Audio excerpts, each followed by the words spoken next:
내가 지금 기뻐함은 너희로 근심하게 한 까닭이 아니오 도리어 너희가 근심함으로 회개함에 이른 까닭이라.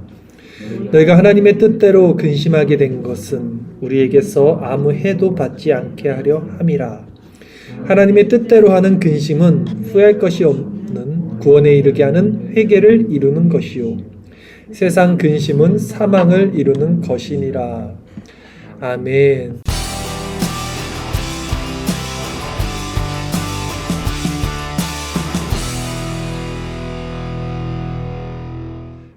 오늘 말씀은 구원에 이르는 근심에 대해서 잠시 말씀을 전하려고 합니다. 구원에 이르는 근심이 있다고 성경이 말을 합니다. 이제 겸비된 심령, 낮아진 심령을 추구하는 신앙들은요, 특징이 있습니다. 그 겸비된 심령을 말하는 교회는 개혁주의 청교도 교회밖에 없어요. 그 원리를 정확히 본질을 말하는 교회들, 그걸 말하는 교회가 청교도 교회라고 보시면 돼요. 마음, 내적 원리를 다루는 것이 청교도 신학이라고 보시면 돼요. 근데 이 청교도 교회에서 이 겸비된 심령을 전하면 그 교회 교인들의 반응들이 있습니다. 어떠냐면 굉장히 우울해요. 굉장히 암울하고 굉장히 무겁습니다. 이게 청교도 교회의 특징이에요. 어쩔 수 없어요. 왜냐하면 율법이 선포되면서 눌러버리니까 힘든 거예요. 그리고 오히려 그 반동으로 사람께 눌리면, 이렇게 눌렸다가 끝까지 눌리면 어떻게 됩니까? 반동으로 튕겨서 나가죠. 더 그런 모습을 보일 수 있는 것도 청교도 교회의 특징입니다. 억지로 막 참고 막 그래 겸비대 하다가 에라 모르겠다 하는 거예요. 그냥 어디서 터지면. 근데 반대로 어떤 교회는요, 기쁨이 넘치고 밝아요. 조엘 오스틴의 잘 되는 나, 적극적 사고방식, 삼박자 축복 저 여의도 교회, 이런 교회 가보면요 굉장히 사람들이 밝습니다. 못 느꼈어요? 스마일이에요. 사람들이 항상. 그럼 그 교회가 좋은 거 아니야? 근데 여러분, 성경에서 말하고 있는 진정한 교회의 모습과 그 진정한 교회의 모습이 가지고 있는 소망과 기쁨이 무엇인지를 우리는 발견하고 그것을 바라볼 수 있어야 됩니다. 고린도서 1장 7절 말씀 제가 한번 읽어드리겠습니다. 너희를 위한 우리의 소망이 견고함은 너희가 고난에 참여하는 자가 된 것 같이 위로에도 그러할 줄을 알미라. 형제들아, 우리가 아시아에서 당한 환난을 너희가 모르기를 원하지 아니하노니 힘에 겹도록 심한 고난을 당하여 살 소망까지 끊어지고 우리는 우리 자신이 사형 선고를 받은 줄 알았으니 이는 우리로 자기를 의지하지 말고 오직 죽은 자를 다시 살리시는 하나님만 의지하게 하심이라. 바울의 고백입니다. 바울의 편지죠. 성경은요, 이 교회를 향해서 뭐라고 합니까? 고난에 참여하는 자가 된 것 같이, 이렇게 말해요. 그러니까 고난에 참여하라고 말합니다. 그리고 오늘 우리가 읽었던 본문에서도 분명히 하나님의 뜻대로 하는 근심은 구원에 이르는 회개를 이룬다 라고 말합니다. 또 한 구절 살펴볼게요.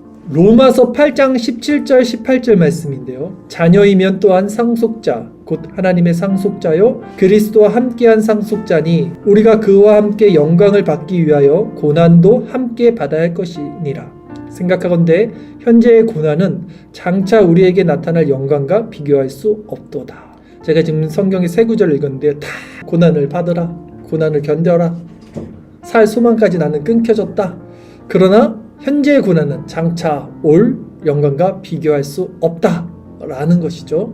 이렇듯 신앙은요, 구원에 이르게 하는 근심에 대해서 항상 이야기합니다. 구원에 이르게 하는 근심. 그러니까 우리 마음이 겸비될 수밖에 없는 거예요. 당장은 그것이 힘들고 고통스럽고 그럴 수 있을지 몰라도 결국은 그 근심은 구원에 이르는 회개로 갑니다. 근데 세상 근심은 멸망으로 간다 그러죠. 이 구원에 이르게 하는 회개가 뭐냐면요, 겸비된 심령이에요. 겸비된 심령. 이게 성도의 정체성, 교회의 정체성이라는 것입니다. 그러면 이 겸비된 심령에서 우리가 결국은 멈춰 있으면 안 되죠. 이 겸비된 심령을 기쁨과 소망으로 승화를 시켜야 되잖아요. 거기서 멈춰버리면 정말 불쌍한 자들이 돼요. 조나단 에드워즈 교회에서 자살한 사람도 나타나고 그랬다고 그랬잖아요. 이 역사적으로도 그렇습니다. 겁먹지 마시고 근데 그 단계를 거쳐야 돼요. 또 하나님의 백성은 하나님 반드시 그 자살의 자리를 인도하지 않습니다. 겸비된 심령에서 기쁨과 소망으로 이끌어 주시는데, 겸비된 심령은 뭐냐면요, 하나님의 말씀을 통해서 내가 빛을 받았잖아요. 말씀의 조명을 받으니까 선에 대해서 알게 됐어요. 선, 하나님의 속성에 대해서. 반대로 나의 속성이 너무나 선명하게 보이는 거죠. 죄의 속성이. 그러니까 선과 악을 알게 됐어요. 이제 말씀을 통해서. 근데 이제 내가 내 자신을 바라봤더니 내 생각, 내 마음이 이 악에 치우치고 있는 것이 이제 보이는 거예요. 처음부터 끝까지 모든 것이 이 죄에 치우치고 있는 것이 보이는 거예요. 이제 그게 겸비된 심령이에요. 보이니까 너무 괴로운 거예요. 보이니까 내가 하나님의 속성과 반대되는 것이 내 안에 계속 보이니까 비참한 거예요. 그리고 마음이 낮아져서 이제 여기서 그리스도를 바라볼 수가 있게 되는 거예요. 여기서 바라보는 거예요. 성도는 결국 그 겸비된 심령 가운데 잠잠하게 그리스도를 바라봄으로 믿음이 역사하는 은혜를 통해서 이 기쁨을 이제 여기서 받게 됩니다. 이 소망을 여기서 받게 되는 거예요. 이 지점에 대해서 말씀드리는 거예요. 제가 지금. 그래서 이 겸비된 심령 안에서 그리스도를 통한 소망과 기쁨을 맛볼 때, 이것은 이제 더 이상 기복적이거나 세속적인 그 껍데기 신앙인들이 추구했던 그 인스턴트 기쁨이 아니라 정말 하늘의 기쁨, 그리스도 안에 있는 영광의 기쁨을 이제 정말 여러분이 만끽하게 됩니다. 그러면 이 은혜를 딱 받으면요, 진짜 살만 납니다. 이게 사는 거구나. 이게 살아있는 거구나. 이제 여기서 이 맛을 느껴요. 이것이 구원에 이르는 근심이 결국 기쁨과 소망이 되는 지점이라는 거죠. 반드시 우리는 이 방향으로 가야 되고 이 은혜를 이 땅에서 맛봐야 돼요. 그게 구원입니다. 이 땅에서 맛봐야지 천국에 갈 수 있어요. 분명히. 이것이 십자가로 끝나지 않는 부활의 기쁨입니다. 우리 삶이, 우리의 신앙의 방향이 겸비됨으로 나가야 하지만 그거에서 끝나는 것이 아니라 오늘 고난주간이죠. 성금요일입니다. 그러나 우리는 부활을 소망하죠. 오늘 이 밤에도 우리 안에 그 십자가의 고통, 십자가의 죄로 말미암아 반드시 구원과 부활에 이르는 이 밤 되기를 바랍니다.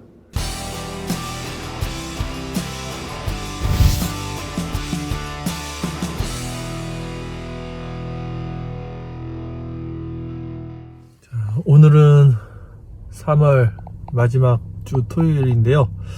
결혼식이 있어서 오늘 아침에 일찍 논산으로 출발합니다. 결혼식 잘 다녀오고 또 부활주일 맞이하도록 하겠습니다.